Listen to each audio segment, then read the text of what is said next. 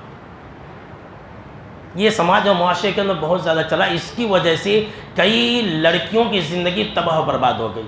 کئی لڑکیوں نے سوسائڈ کر لیا, خودکشی کر لی اسی وجہ سے. اب بھائی آتی کسی انسان کا مر جانا ہی اس کے ہاتھ میں. اس کا مطلب یہ ہوا کہ عورت اتنی پاورفل ہے کہ وہ کسی کو جان سے مار دیتی ہے, ایسا بولتے ہیں. اب وہ منحوس ہو گئے. صرف اتنا ہی نہیں, اگر عورت کو 2-3 لڑکیاں پیدا ہو گئے تو منحوس ہو گئی. بولتی کیا بھی نہیں, بہت منحوس عورت ہے, اسے مرد بچے ہی نہیں پیدا ہو رہے, صرف عورت بچی. وہ منحوس عورت نہیں ہے, منحوس مرد بنا ہے. سن لیجئے, یہ حقیقت ہے. سائنس میں بھی جا کر کے آپ پتہ کر لیجئے. اگر کسی انسان کو صرف عورت بچی پیدا ہو رہی ہے تو اس میں عورت کا کوئی عمل دخل نہیں ہے, مرد منحوس ہے جو صرف عورت بچی پیدا کر رہا ہے. وہ عورت تو ایک کھیت ہے, اس میں جو بیج ڈالیں گے ویسے ہی بیج نکلے گا نا, تو اس میں عورت کی کیا غلطی ہے. لیکن عورت کو جو ہے منحوس سمجھا جاتا ہے. ابھی آگے سنیے, کہتے ہیں کہ قبرستان سے, اب جنازے کے بارے میں سنے تو سن لیجئے. قبرستان سے لوٹنے کے بعد جب گھر میں آتے ہیں تو ہاتھ پاؤں دھونا, وضو بنا کے گھسنا. غیر قوم والے کیا کرتے, نہا کر کے اندر جاتے. ہم مسلمانوں نے سوچا کہ اگر ہم یہ کام کریں گے تو لوگ بولیں گے ان غیر قوم کا ہے, تو اسی لیے کیا بول دیے, وضو بنا کر کے ہاتھ پاؤں دھو کر کے جانا. یہ لیجیے, یہ غیروں کا عقیدہ ہے. ان کا عقیدہ ہے کہ آتما پیچھے پیچھے آتی. نہا لیے, وہ لوگ بغیر نہائے ہوئے گھر کے سامنے سے نہیں جاتے. یہ بالکل ہی مسلمہ بات ہے, سب کو معلوم ہے یہ بات. تو مسلمان بھی یہ کام کرنے لگے, بلکہ مسلمان کم سے کم پاؤں دہلیز پر دھوتے ہیں اور اس کے بعد اندر جاتے ہیں. اچھا, بہت سارے لوگ یہ کرتے ہیں کہ سفر میں نکلنے سے پہلے گاڑی کے جو 4 چکے کی گاڑی ہوتی ہے نا, گاڑی کے ٹائر کے نیچے نیموا رکھتے ہیں. نیمو نہیں بولا, نیمو شریف رکھتے. نیمو شریف جو ہے ٹائر کے نیچے رکھتی. بھائی نیمو کے اندر اتنی طاقت ہے کہ وہ مصیبت بلا کو ٹال دیتی. یہ عقیدے کے ساتھ رکھتی ہیں. اچھا, نئی گاڑی, نئی دکان اور اپنے گھر کے دہلیز کے سامنے میں لیمو اور مرچی لٹکاتے. مسلمان کی بات کر رہا ہوں میں, غیر قوم کی بات نہیں کر رہا. مسلمانوں کے دکانوں کے سامنے میں یہ چیزیں ملتی ہے کہ بری نظر نہیں لگیں گا. اچھا, مسلمان یہ کرتے ہیں کہ گھر کے چاروں کونے میں ہرے کپڑے میں ناریل لپیٹ کر کے رکھتے ہیں. جو کڈیاں ہوتے ہیں نا, ایسے کڈیوں کے اندر بولتے بھی بھائی چھونا نہیں, چھوئے تو کیا تو ایک ہوتا. پرسوں ہی کون کی بھائی مجھ سے سوال کیے تھے, مولانا ایسا ناریل لے کیا کرنا, اکھاڑ کے پھینک دینا نہیں تو چھوڑ دینا. میں نے کہا کہ بھائی آنر نے جیسا کہا ہے ویسا کرو. اس نے کہا بھائی چھوڑ دو, اگر کچھ نہیں کہا تو اکھاڑ کے پھینک دو. ایسا ہے, ہر گھر کے اندر ایسا لوگ رکھتے ہیں. اچھا, کہتے ہیں کہ گھر میں جھاڑو کھڑا کر کے نہیں رکھنا. اگر گھر میں جھاڑو کھڑا کر کے رکھے تو منحوسیت آ جاتی. تو مسلمانوں کے عقلوں کو کیا ہو گیا دیکھیے. اسی طرح سے دیکھیے, بہت سارے لوگ یہ کرتے ہیں کہ کالی بلی سامنے سے گزرے تو بولتے کہ اب سفر نہیں کرنا, منحوس سمجھنا. اسی طرح سے گھر کے سامنے میں جو بھی گھر وغیرہ آج کل بنا رہے ہیں واسطو کے حساب سے بنا رہے ہیں. یہ تو بیماری آج کل بہت عام ہو گئی. اہل حدیث لوگ ایسا کر رہے ہیں, واسطو کے حساب سے بنانا, گھر وغیرہ بنانا. کیا کہتے ہیں کہ لیٹرنگ باتھ روم گھر کے سامنے رہنا, وہ کچن کا دروازہ ایسا رہنا, یہ واسطو بھی شرک ہے. اور اگر واسطو کے حساب سے گھر نہیں ہے تو وہ گھر بکتا بھی نہیں کہتے. یہ بھی ایک مسئلہ ہے سماج معاشرے کے اندر. لوگ لیتے بھی نہیں وہ گھر کے اندر, ایسی کوئی بات نہیں ہے. پہلے زمانے میں لیٹرنگاں جو ہے باہر ہوا کرتے تھے. آج انسان گھر میں گھستے پہلے اسے لیٹرنگ دکھنا, پہلے گندگی دیکھنا. دیکھیں شیطان کیا کرا رہا ہے لوگوں کو, پہلے وہ گندگی دیکھنا, اس کے بعد اندر جانا. پہلے لوگ مایوب سمجھتے تھے, اور پھر دور ایسا آیا کہ گھر میں لیٹرنگ بنایا جانے لگا تو لوگ آخری کونے میں بناتے تھے. لیٹرنگ باتھ روم وغیرہ آخری کونے میں بناتے تھے. اب دور ایسا آ گیا کہ نہیں بھائی پہلے لیٹرنگ رہنا. لوگ دیکھتے ہیں لیٹرنگ باتھ روم نہیں ہے تو ایسے گھروں کے اندر جاتے بھی نہیں, بولتے نہیں یہ واسطو کے حساب سے نہیں ہے. کھڑکی, دروازے, یہ سب وہ واسطو کے حساب سے رکھتے ہیں, جو کہ سراسر شرک ہے. یہ سب چل رہا سماج معاشرے کے اندر. اسی طرح سے دیکھیے, شادی کی تاریخ فال دیکھ کر کے رکھتے ہیں, یہ بھی شرک کے اندر شامل ہے. اتنے فال, یہ فال. اچھا, وہ فال جو ہے اقرب کے دنوں کو تلاشتے ہیں. وہ کیلنڈر کے اندر اقرب لکھ کر کے آتا. یہ اقرب کو نہیں ماننا, بولتے کہ ان دنوں کے اندر اگر کچھ کیے, شادی وغیرہ کیے تو نقصان ہوگا, طلاق ہو جائے گا. یہ لیجیے, یہ پورے دنوں کو تو اللہ نے بنایا. اسی طرح سے بہت سارے مسلمان ایسے ہیں کہ کچھ نمبروں کو اچھا سمجھتے ہیں اور کچھ نمبروں کو منحوس سمجھتے ہیں. لیجیے, ایک ہی نمبر ہے, 18 نمبر ہے تو بولتے بہت لکی نمبر ہے. اور وہی انسان 18 نمبر کو کوئی انسان جو ہے بولتا ہے بہت منحوس نمبر ہے. نمبروں کے اندر طاقت آ جائے گی. اور لوگ جو ہے 786 کی تو دیوانے ہیں, پوچھئے مت, بولتے 786 مل گیا تو کیا بھی نہیں, وہ سب بالکل غلط بات ہے. اسی طرح سے کیا کرتے ہیں کہ بہت سارے لوگ جو ہے نظر بد سے بچنے کے لیے اپنے بچوں کے گال پر کالا ٹپکا لگاتے ہیں, کالا دھاگا جو ہے رسی اپنے پاؤں میں ڈالتے ہیں. بہت سارے لوگ جو ہے کالی رسی اپنی گاڑی کو لٹکاتے ہیں کہ نظر نہیں لگے. بھائی انسان کے چہرے پر, انسان کے سر پر کالے بال ہیں, کیا اس سے نظر نہیں جائے گا اگر کالی چیز سے ہے تو؟ لیکن شیطان یہ عقیدہ ڈال دیتا کہ بھائی کالی چیز تم باندھ لو تم اچھے رہو گے. کالی چیز جو ہے نا انسان کو بہت پسند ہے, شیطان کو بہت پسند آتی ہے. یاد رکھ لیں, جتنی بھی کالی چیزیں ہیں شیطان کو بہت محبوب ہے. یہ سب شیطانی حرکات و سکنات ہیں. مسلمان بھی اپنے جسموں پر کالے دھاگے باندھ لیتے ہیں اور جو ہے گاڑیوں پر باندھ لیتے ہیں اور پتہ نہیں کیا کیا کرتے ہیں. اسی طرح سے کہتے ہیں کھانے کے بعد پلیٹ میں ہاتھ نہیں دھونا, اگر دھوئے تو برکت ختم ہو جاتی ہے. لیجیے کس نے کہا؟ اللہ نے کہا, نبی نے کہا, کس نے کہا؟ اسی طرح سے بہت سارے لوگ جو ہے اپنے بچہ یا بچی کا نام جو ہے دن اور تاریخ اور وقت پوچھ کر کے رکھتے ہیں. یہ دن میں پیدا ہوا, یہ ٹائم میں پیدا ہوا, ایسا ہوا, ایسا ہوا. یہ ساری باتیں غلط ہیں. اسی طرح سے بہت سارے لوگ یہ کرتے ہیں کہ صبح سویرے ادھار نہیں دینا, ادھار دیے تو کیا بھی نہیں, دکان بھی نہیں چلتا. بہت سارے لوگ بولتے ہیں دکان کے سامنے میں ایسا ہاتھ باندھ کر نہیں کھڑے ہونا. ایک مرتبہ میں ایسا ترکاری لے کے اچھالنے لگا تو ہمارے ترکاری والے صاحب نے کہا مولانا ایسا نکو اچھالو, لوگ برا سمجھتے, ایسا اچھالنے سے ریٹ بڑھ جاتا کہتے. یہ لیجیے, ترکاری اچھالنے سے ریٹ کیسے بڑھ جائیں گے سمجھ میں نہیں آئے. اچھا بہت سارے لوگ بولتے ہیں کہ کرسی پہ بیٹھ کر کے پاؤں نہیں ہلانا, پاؤں ہلائے تو کیا تو ایک ہو جاتا. یہ لیجیے بھائی, کرسی پہ بیٹھ کے پاؤں ہلانے سے کیا ہوگا؟ اسی طرح سے اذان کے وقت عورتیں جو ہے بولتی ہیں کہ سر پر پلو ڈال لینا. جو عورت اذان کے وقت میں پلو نہیں ڈالتی وہ شیطان کی جورو ہے. مسلمانوں کی عورتیں شیطان کو ملتی ہیں کیا؟ یہ لیجیے, اذان کا جواب دینا وہ نہیں دیں گے, اذان کے وقت میں بات نہیں کرنی چاہیے وہ کریں گے, لیکن جو کام نہیں کرنا وہ کرتے ہیں. اسی طرح سے میرے بھائیوں کہتے ہیں کہ اگر بتی کو ہاتھ سے نہیں بجھانا, اگر بتی کو منہ سے نہیں بجھانا, ہاتھ سے بجھانا. اگر بتی کو منہ سے بجھائے, پھونک مارے تو کیا ہو جاتا ہے. یہ لیجیے, اس لیے کسی کی مجال نہیں کہ وہ جو ہے منہ سے بجھائے. آپ بجھا کر کے کسی کو بتلائیے, نہیں بجھائے گا. کتنا مضبوط عقیدہ ہو گیا دیکھیے. تو خیر میرے بھائیوں, یہ سب باتیں جو ہے خرافاتی باتیں تھیں جو ہم نے آپ کو بتلایا. اور اسی طرح سے بہت سارے لوگ جو ہے سماج معاشرے کے اندر ایک چیز جو بہت زیادہ چل رہا ہے, سب سے آخری چیز سن لیجیے کہ اگر کوئی بچہ ہے بار بار بیمار پڑ رہا ہے, اب بچہ ہے بیمار پڑتے ہی رہتے ہیں, تو میرے پاس آتے ہیں کہ مولانا میں یہ بچے کا یہ نام رکھا ہوں, یہ نام میں جب سے رکھا ہوں میرا بچہ بہت بیمار پڑ رہا ہے, لہٰذا ذرا بدل دیجیے. یہ بالکل ہی غلط عقیدہ ہے. نام کے اندر اتنی تاثیر تھوڑی ہے. میں تو پہلے ہی سے کہتا ہوں کہ بھائی اچھے نام رکھو, اور وہ بھی اچھے نام. کسی کا نام فاطمہ رہتا, کسی کا نام بلال رہتا, بولتے ہیں کہ یہ نام جب سے رکھا ہوں میرا بچہ بہت روتا ہے, بہت چیختا چلاتا ہے. ارے بچے کا کام ہی ہے رونا, 2 سال تک آپ کو ہاسپٹل کا چکر لگانا پڑے گا. آج کل بچے ایسا پیدا ہو رہے ہیں, سن لیجیے.